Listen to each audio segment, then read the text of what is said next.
I grew up in a suburban town in Ohio, the kind with cul-de-sacs, baseball fields, and PTA moms who knew every neighbor's business.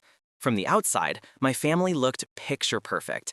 A dad who coached Little League, a mom who baked for every fundraiser, and two daughters just a year apart in age. Except one of those daughters, my sister Emily, was treated like a saint, while I was more like the stagehand in the background of her spotlight.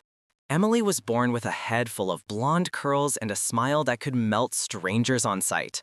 Relatives cooed over her, neighbors adored her, teachers bent rules for her, and my parents, they worshipped the ground she walked on. Meanwhile, I was the responsible one.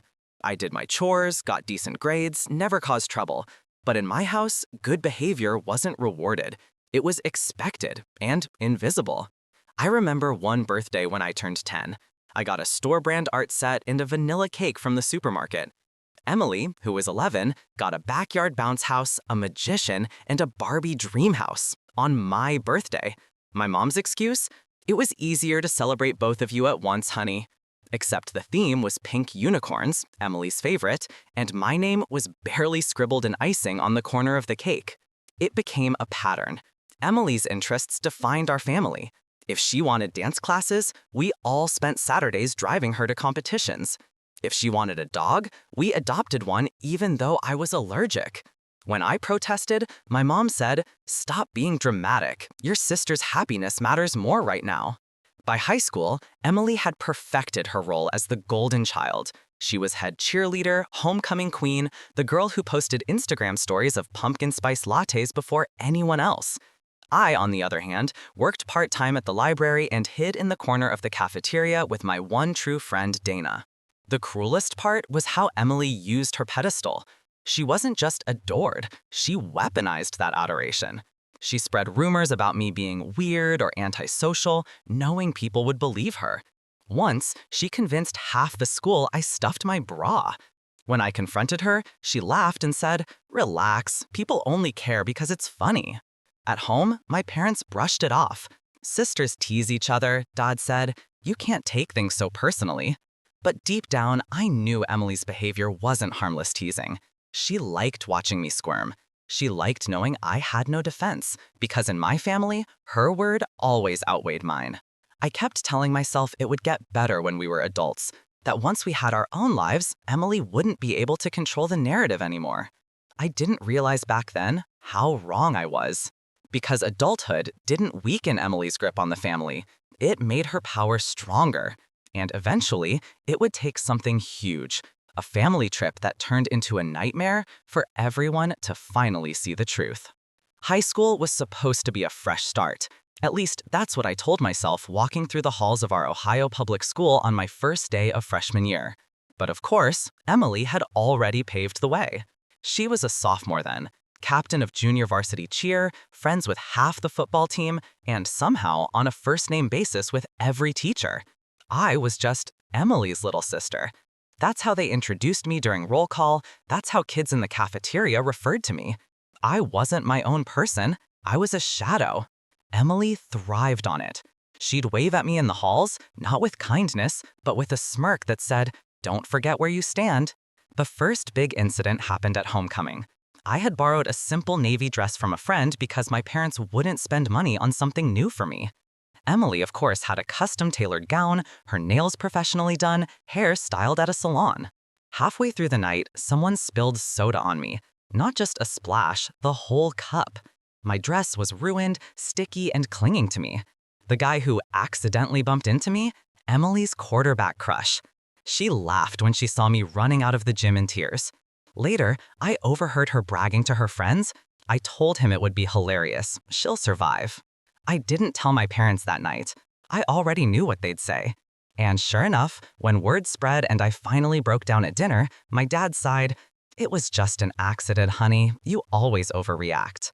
Emily sat across the table with that smug grin, twirling spaghetti on her fork. It only escalated from there. She sabotaged my college applications by accidentally deleting an essay draft from our shared computer. She spread a rumor that I got caught shoplifting lip gloss at Target. Completely false, but guess who believed her? Everyone. And every time when I tried to defend myself, Mom or Dad would say the same tired lines. "Don't be jealous of your sister. Emily's just more outgoing. Why do you always have drama around you?" By senior year, I was done. I applied to out-of-state schools in secret, pouring every ounce of myself into getting away. When my acceptance letter from a university in Chicago arrived, I hid it under my mattress for 3 days before telling anyone, because part of me was terrified Emily would find a way to ruin it. When I finally told my parents, their reaction was lukewarm. My mom said, "That's nice, dear, but don't you think you should stay closer to home? Emily might need your support while she's in college." Support for her. Always her. I left anyway, packed my bags, hugged Dana goodbye, and drove 8 hours to Chicago with everything I owned stuffed in the back of my beat-up Corolla. For the first time, I felt free. What I didn't realize was that Emily wasn't about to let go of her power. She followed me into adulthood with the same manipulative charm she'd wielded as a teenager. And years later, she dragged me right back into the family circus, this time during a vacation that changed everything. Chicago was supposed to be my escape, and in some ways it was. I built a life there, worked at a coffee shop while finishing my degree, got an internship at a publishing house, and for once, people knew me as me, not just Emily's sister. But Emily had a way of inserting herself, even from states away. It started with phone calls from my mom. "Your sister's struggling with her roommate. Can't you talk to her?" Or, "Emily's upset her boyfriend hasn't proposed yet.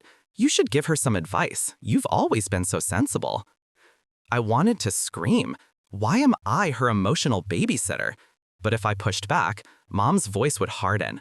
"She's your sister. Family comes first." Family. Always that word, wielded like a weapon. Emily herself never called me directly unless she needed something. One summer, she asked if she could crash at my apartment for a weekend while visiting friends in Chicago. I reluctantly agreed. She showed up with 2 suitcases, 3 friends in tow, and treated my tiny 1-bedroom like it was her personal Airbnb. She left makeup stands on my towels, empty pizza boxes on the floor, and when she finally left, she forgot to pay me back for the groceries she raided. The worst part? She bragged to her friends about how pathetic but useful I was. I only know this because Dana, who'd stayed close to me over the years, saw a tagged Instagram story. Emily filmed my cramped apartment and captioned it, "Lol, my sis living that broke grad life." It stung, but I swallowed it. I told myself I was done letting her get under my skin. But Emily's sabotage didn't stop at mocking me. She got bolder. When I landed my first real job in publishing, she accidentally forwarded one of my emails to my boss. The email wasn't even bad, just me venting to Dana about being overwhelmed. But Emily framed it as me bad-mouthing the company. My boss pulled me into his office, frowning as he asked, "Is everything okay here?" Emily's excuse? "I didn't mean to. I thought I was sending it to Dana."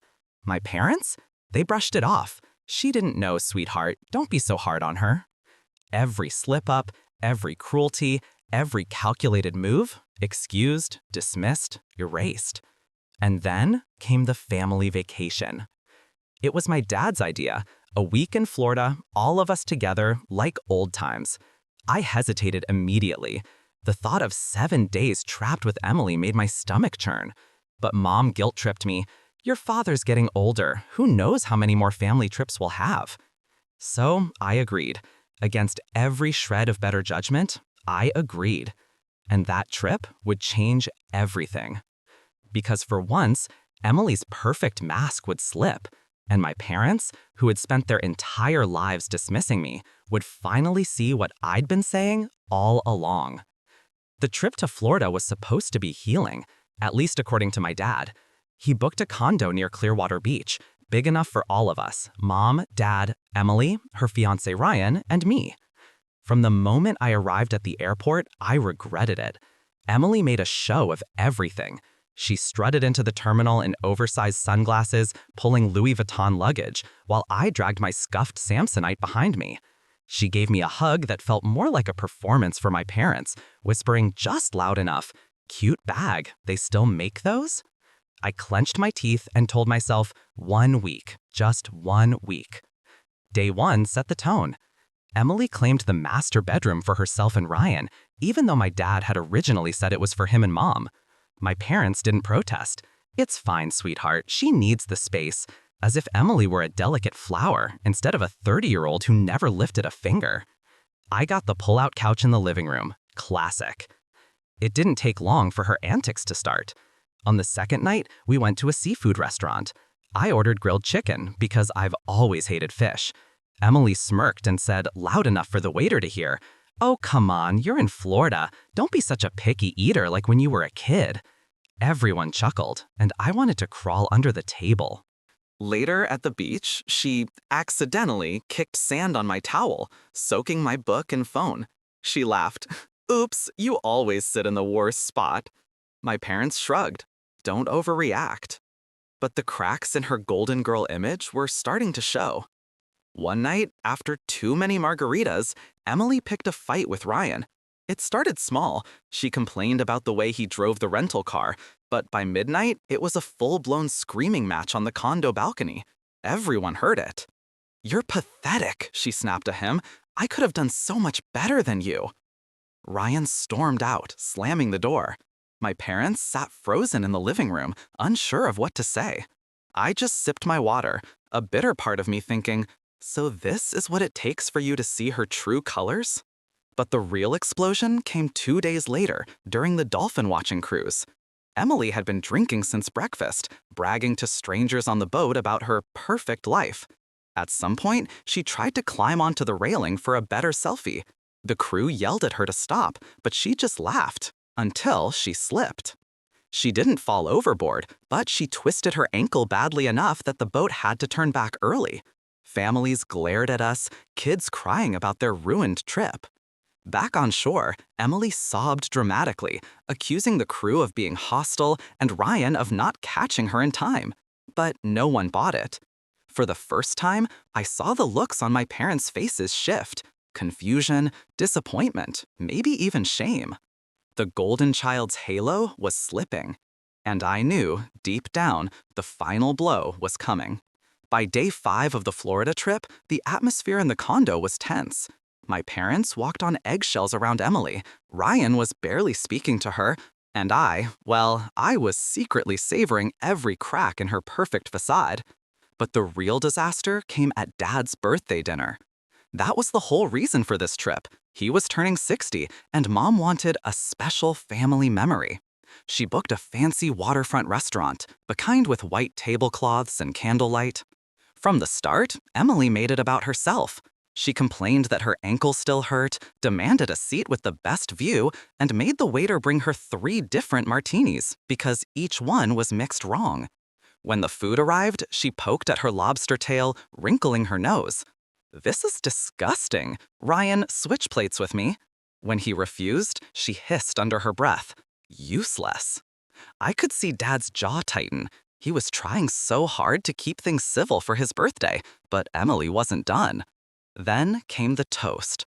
Mom stood, glass of wine in hand, and said, "To your father, hard-working, loving, and the best man we know." We all clinked glasses, all except Emily. She rolled her eyes. "Oh, please, let's not pretend everything's perfect.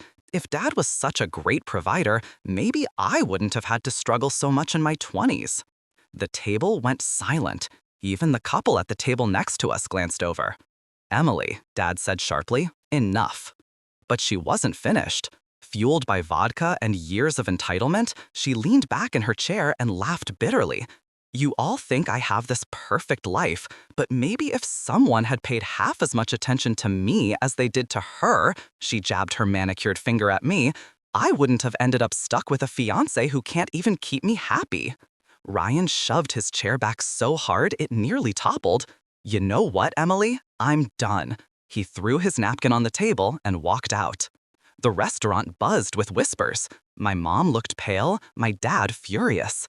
And for once, everyone was staring at Emily, not adoringly, not indulgently, but with disgust.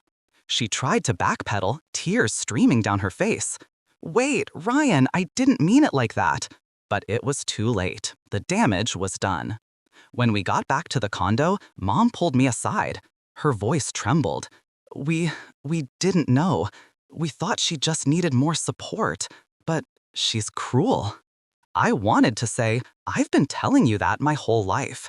Instead, I just nodded, swallowing years of bitterness. That night, Emily locked herself in the bedroom, sobbing loudly enough for the whole building to hear. My parents sat in silence on the couch, finally seeing the truth I'd lived with since childhood. For the first time, I wasn't the invisible one. I was the one proven right. The next morning, the condo felt like a funeral home. Emily stayed in bed, refusing to come out. Ryan caught an early flight back to Ohio, leaving his engagement ring on the counter. My parents sat with me at the tiny kitchen table. For once, there was no lecture, no excuses, just silence. Until Mom finally whispered, We should have listened to you. Dad nodded slowly. You were right about her all along. And then came the part I didn't expect. Mom reached across the table, gripping my hand. Please, don't give up on your sister. She needs you now more than ever. I froze. After years of being dismissed, ignored, humiliated, they wanted me to be Emily's savior? I looked at them, at the weight of their disappointment finally turned in the right direction, and I realized I had a choice. Step back into the same cycle, or finally put myself first. So I took a deep breath and said, I love you both, but Emily's not my responsibility anymore. The words felt like freedom. And for once, they didn't argue. If you liked the video, don't forget to like and subscribe to the channel.